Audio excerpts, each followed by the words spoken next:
sa pinakasimpleng term, no, sex refers to biology and gender refers to sociology or cultural aspects. When we talk about sex, we talk about the biological differences of that distinguish individuals based on primary sex characteristic, for example, yung external internal genitalia na present at birth, and secondary sex characteristic which emerge during the pubescent, post pre-pubescent through post-pubescent stage, such as breast for women, facial hair for men, and all and all. So when we talk about sex, we're talking about biological differences. However,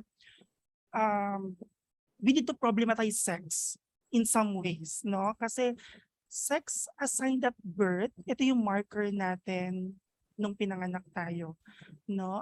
So ang magde-declare ng sex assigned at birth mo is the physician or the kumadrona or the midwife, no? Pag nakita nila yung external genitalia mo, they will declare you as either male or female. And we need to problematize that because merong mga individuals who are intersex basically, no, na combination of male and female characteristics and invisible sila during sex assignment at birth dahil naka-refer lang yung physician or midwife sa external genitalia. So basically, it's on the biological side. Hindi ba naman with gender? Gender focuses on the sociological side, yung culture natin, no? Na I remember during one of the presentation of Dr. Natalie Verceles of Center for Women and Gender Studies, para daw madaling maipaliwanag yung gender, ito daw yung usual naririnig natin na kababae mo pa namang tao or kalalaki mo pa namang tao or lalaki ka kasi, babae ka kasi, kayo na magdugtong dun sa sentence. Bakit ito gender, no? Bakit tinawag itong gender? Because it's on the culture or yung social background ng tao. It's not related to the biological differences, no? But rather, kung paano ka nakikita ng society bilang lalaki and bilang babae. So, basically, pag we say gender, we talk about masculinity and femininity. And the society plays an important role in constructing the concept of gender. And one thing about gender, it can be unlearned and it can be challenged. So I think yun yung magandang tingnan din. Kasi we need to challenge gender as well, katulad ng sex.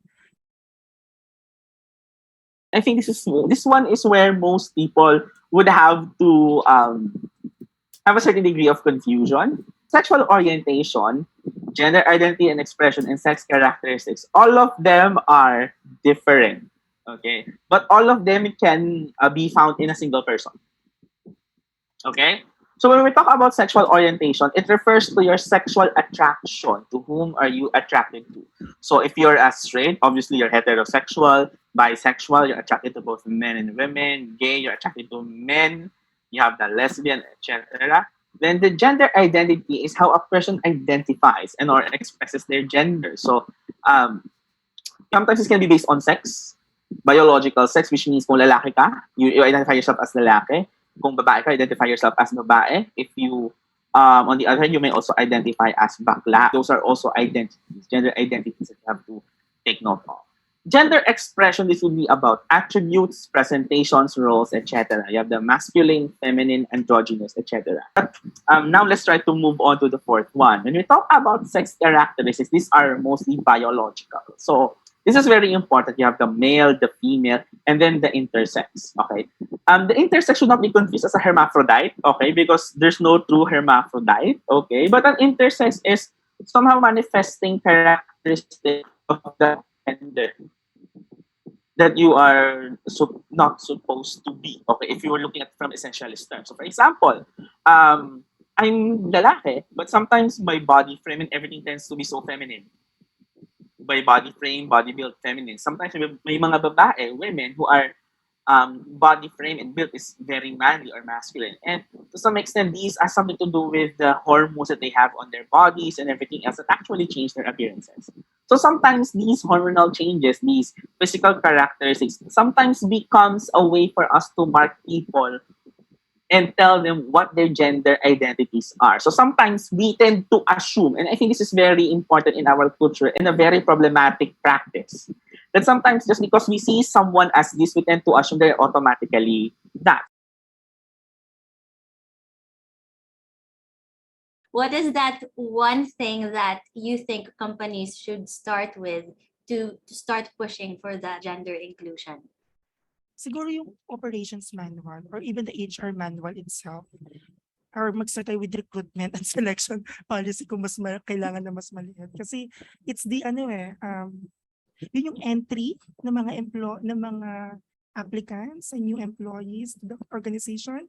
And if they see na inclusive yung recruitment and selection policy nila, na hindi sila ma-discriminate regardless of their identities, no?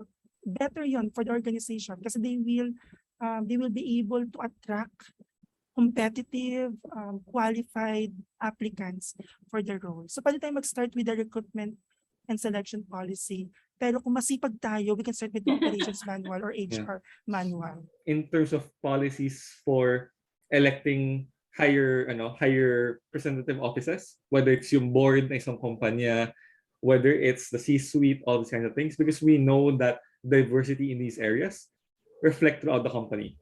Part of the reason why so many women now can flourish in a lot of diverse companies because they have women in positive leadership.